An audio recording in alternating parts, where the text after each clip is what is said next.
Collagen is one of the best-selling supplements out there. And if you're on your weight loss journey on Mounjaro and Wegovy, you're wondering, does it actually do what it's claiming to do for your hair, for your skin, for your muscles? I'm Zeinab. I'm the pharmacist from PillSorted, and I'll look into the research and does the evidence back it up, and ultimately, is it worth taking it or not? This is part of the Supplements Sorted playlist, which I will be reviewing each supplement by itself and the research behind it and the claims that have been made, and finally give you a verdict of is it worth it or not. Let's see what Collagen claims. And why do I think it's so important to talk about supplements is that in a lot of the reviews that I do with people, I ask them about their medications and the supplements that people take. Usually you pick up a supplement because you feel it might benefit you, or you're trying to recover from an effect. Okay, so it might be the tiredness, or you feel that your skin is gone droopy. So it's really important to understand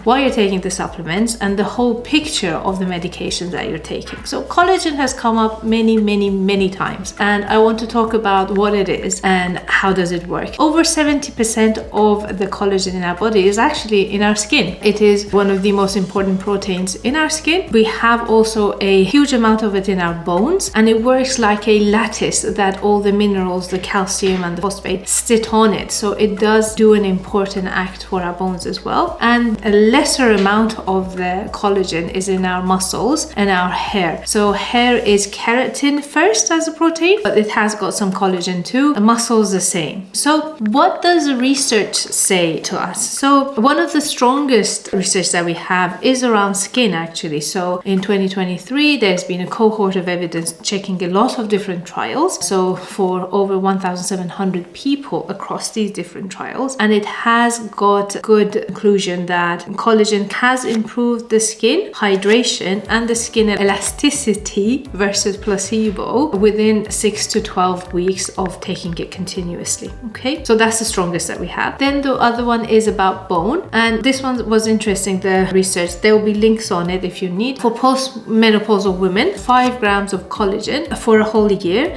improved the bone density in the hip and spine areas. Okay, so that's an important one because we know there's a lot of fluctuations that happen in all of our bone density when we hit premenopausal menopause stages. Okay, then for the muscles, for a older group of adults, 15 grams of collagen alongside resistant training led to 1.3 kilograms of more muscle than by training all alone. Okay, for muscle building, collagen is not the strongest or highest quality protein for muscle building. Now, what are the caveats to these? First of all, a lot of these trials have been funded by the supplement producing companies. The other ones is formulations vary a lot. Okay, so if they are the hydrolyzed protein, so the supplements come either as a hydrolyzed collagen or collagen peptides. So they're broken down versions of the collagen so that they actually get absorbed. So it does vary depending on the formulation that is being used. The other thing is a lot of this benefits that we're seeing is actually because it is a protein.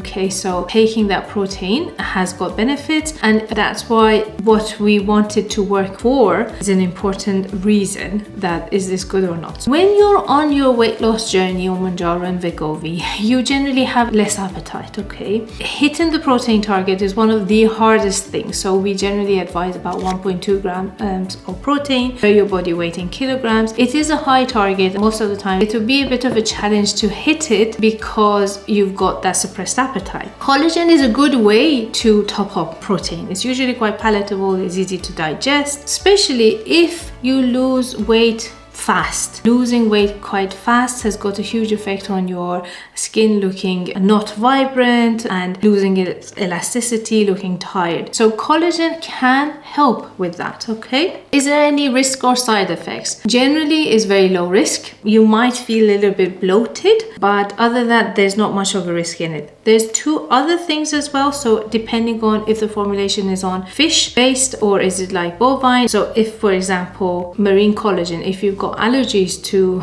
seafood, that might come across. And the other important thing, so protein, you really have to make sure that you drink plenty of liquids, okay? Because a high protein without enough hydration can affect your kidneys, okay? So make sure that you drink plenty of liquids. The pharmacist's verdict, is this worth it or not? So my suggestion is definitely worth it for skin, and definitely worth it if you're struggling for protein. If you're doing it for your muscles, it's less worth it. But genuinely, I think it's worth to take it when you're on your GLP. As a recap, we will review all of the supplements that are out there and have a verdict on, is it worth it to take it whilst you're on your weight loss journey or not, and what are the different outcomes you can expect. For collagen, I think it's definitely worth it, especially because it can give you that top of protein and support your skin. But if muscle building is your biggest aim, you're probably better off looking at other stuff. If you've got any questions anytime about things that you take, reach out to us, subscribe to this channel. We've got really good advice. Thank you.